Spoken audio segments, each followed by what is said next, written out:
Group 4 எக்ஸாமுக்கான notification இன்னைக்கு update ஆயிடுச்சு. So இதில் எவ்வளோ வேகன்சிஸ் இருக்குது, என்ன எலிஜிபிலிட்டி குவாலிஃபிகேஷன் கொடுத்துருக்காங்க அப்படிங்கிறத கொஞ்சம் டீட்டெயிலாக வந்து பார்த்துடலாம். சேனல் சப்ஸ்கிரைப் பண்ணலாம், அப்படி மறக்காமல் சப்ஸ்கிரைப் பண்ணிக்கோங்க. டிஎன்பிஎஸ்சி குரூப் 4 எக்ஸாமுக்கான வீடியோ கிளாஸு, டெஸ்ட் பேட்ச் மற்றும் புத்தகங்கள் அவைலபிளாக இருக்குது. தேவைப்படுறவங்க வெப்சைட்டில் போயிட்டு ஆர்டர் பண்ணிக்கலாம். அப்படி இல்லைனா ஸ்க்ரீனில் தெரியக்கூடிய நம்பருக்கு காண்டாக்ட் பண்ணி நீங்கள் பர்ச்சேஸ் பண்ணிக்கலாம். ஸோ இன்றைக்கான நோட்டிஃபிகேஷன் டேட்டு 25/4/2025. ஸோ நோட்டிஃபிகேஷன் வந்தாச்சு. எக்ஸாம் என்னைக்கு நடக்க போகுது அப்படின்னா நமக்கு 12/7/2025 அன்னைக்கு தேர்வு நடைபெற போகுது. முன்னாடி 13 கொடுத்துருப்பாங்க, இப்போ 12ஆம் தேதி அப்டேட் பண்ணியிருக்காங்க. ஸோ எக்ஸாம் வந்து சப்மிட் பண்ணுறதுக்கான கடைசி தேதி கரெக்டாக 1 மந்த் கொடுத்துருக்காங்க. 24th May வரைக்கும் நீங்கள் அப்ளை பண்ணலாம். ஓகே, ஸோ பேசிக்கான இன்ஃபர்மேஷன் இதுதான். ஓடிஆரில் ரெஜிஸ்டர் பண்ணிக்கோங்க. அதை பற்றி பின்னாடி நம்ம வந்து பார்ப்போம். ஸோ எவ்வளோ வேகன்சிஸ் கொடுத்துருக்காங்க அப்படின்னா கிராம நிர்வாக அலுவலர் விஏஓ அப்படிங்கிற போஸ்ட் வந்து 215 காலியிடங்கள் வந்து கொடுத்துருக்காங்க. அதன் பிறகு ஜூனியர் அசிஸ்டன்ட் இளநிலை உதவியாளர் அது வந்து 1621 காலியிடங்களும். அதிலே வந்து பார்த்திங்க அப்படின்னா வேறு டிபார்ட்மெண்ட்டில் வந்து இருக்கக்கூடிய காலி பணியிடங்கள் இதெல்லாம் சேர்த்தும்போது ஒரு 6, 5, 46, 239. ஓகே, ஸோ இதெல்லாம் ஜூனியர் ரெவன்யூ இன்ஸ்பெக்டர் வந்து ஒரு 239 போஸ்டிங் வந்து கொடுத்துருக்காங்க. ஓகே, ஸோ தட்டச்சர் வரும்போது 1099 காலியிடங்கள் வந்து கொடுத்துருக்காங்க. ஸ்டெனோ டைப்பிஸ்ட் அடுத்து வந்து சுருக்கெழுத்து தட்டச்சர் அப்படிங்கிறதுக்கு வந்து 335 காலி பணியிடங்கள் இருக்கிறதுல அதிகமானது. ஸோ ஒவ்வொரு டிபார்ட்மெண்ட் வைஸாக வந்து இருக்கக்கூடிய பணியிடங்களை நம்ம வந்து சேர்த்துக்கலாம். சரிங்களா, ஒரு 10, 17 அந்த மாதிரி கொடுத்துருக்காங்க. வனக்காப்பாளர் அதே மாதிரி ஓட்டுநர் உரிமத்தில் இருக்கக்கூடிய ஃபாரஸ்ட் கார்டு. ஓகே, ஃபாரஸ்ட் கார்டும் அப்புறம் டிரைவிங் லைசன்ஸோடு இருக்கக்கூடிய ஃபாரஸ்ட் வாட்சர். ஓகே, ஓட்டுநர் உரிமத்தில் இருக்கக்கூடிய வனக்காவலர் பழங்குடியினர். ஸோ இதில் வந்து பார்த்திங்க அப்படின்னா ரொம்ப மினிமமான வேகன்சிஸாக 62, 35, 71, 24 அப்படிங்கிற காலியிடங்கள் வந்து அப்டேட் பண்ணியிருக்காங்க. ஓகே, வனக்காவலர் தமிழ்நாடு வனத்தோட்டக் கழகம் அப்படிங்கிறதுல வந்து ஒரு 15, ஒரு 50 காலி பணியிடங்களும் இருக்குது. ஸோ இதனுடைய ஸ்பிளிட்டப், அதாவது ஃபாரஸ்ட் கார்டில் வந்து பார்த்திங்க அப்படின்னா ஒரு 62, அது மட்டும் இல்லாமல் ஃபாரஸ்ட் கார்டு வித் டிரைவிங் லைசன்ஸில் வந்து ஒரு 35. ஸோ இந்த போஸ்ட்டுக்கு வந்து இப்போ கொடுத்துருக்காங்க. அந்த வேக்கன்சிஸ் வந்து பார்த்திங்க அப்படின்னா அதில் ஸ்போர்ட்ஸ் பர்சனுக்கான ரிசர்வேஷன் இது எல்லாமே இருக்குது. அதை வந்து நம்ம பார்த்துக்கணும். ஸோ 1/7/2025 அன்னைக்கு டேட்டை பொறுத்த வரைக்கும் உச்ச வயது வரம்பு எவ்வளவு இருக்கணும் அப்படிங்கிறது, நான் எலிஜிபிளாக சார் அப்ளை பண்ணலாமா அப்படின்னு பார்த்தா, ஓகே, குறைந்தபட்ச வயது விஏஓ ஆகணும்னா 21 வயது இருக்கணும். சரிங்களா, அதை நோட் பண்ணிக்கோங்க. ஸோ மற்றவர்களுக்கு வந்து மற்ற போஸ்ட்டுக்கு வந்து பார்த்திங்க அப்படின்னா 18 வயசு மினிமம் ஏஜ். ஓகே, ஜென்ரல் கேண்டிடேட்ஸ்க்கு வந்து பார்த்திங்க அப்படின்னா 32 வந்து மேக்ஸிமம் ஏஜ். ஓகே, எல்லா போஸ்ட்டுக்கும்.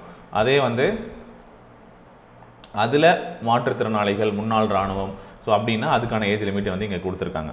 ஓகேவா, ஸோ இதே வந்து மற்ற பிரிவினர் இருக்காங்க இல்லையா, ஜென்ரல் கேட்டகரியை தவிர்த்து நீங்கள் இருந்தீங்க அப்படின்னா விஏஓக்கு மினிமம் 21, அது எல்லாத்துக்கும் காமன் தான். உச்சபட்ச வயது வந்து 42 வந்து கம்ப்ளீட் ஆகிடக்கூடாது.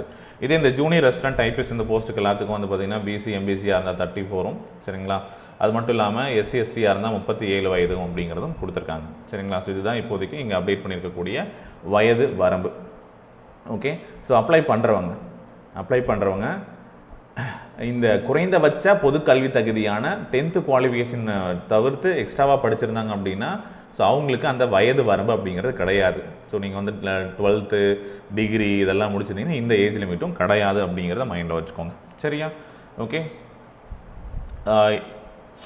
ரைட். ஸோ இதில் வந்து குறைந்தபட்ச கல்வி தகுதி கிராம நிர்வாக அலுவலர் அப்படின்னா குறைந்தபட்ச பொது கல்வி தகுதி அப்படிங்கிறத பெற்றிருக்கணும். ஓகே, இளநல உதவியாளர் அப்படின்னா 10ஆம் வகுப்பு தேர்ச்சி.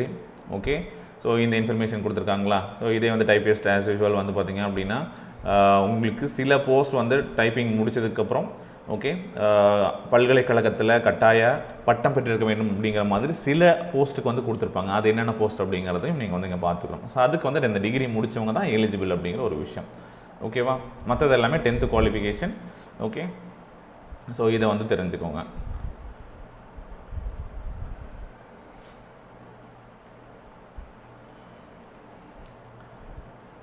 அடுத்து ஸோ முக்கியமானது அப்ளை பண்ணுறது. ஸோ நீங்கள் ஓடிஆரில் அப்ளை பண்ணணும், அதுக்கான இன்ஸ்ட்ரக்ஷன்லாம் கொடுத்துருக்காங்க. தனியாக நம்ம அதை பற்றி ஒரு டீட்டெயில்டான வீடியோ வந்து உங்களுக்கு அப்டேட் பண்ணுறோம், செக் பண்ணிக்கோங்க.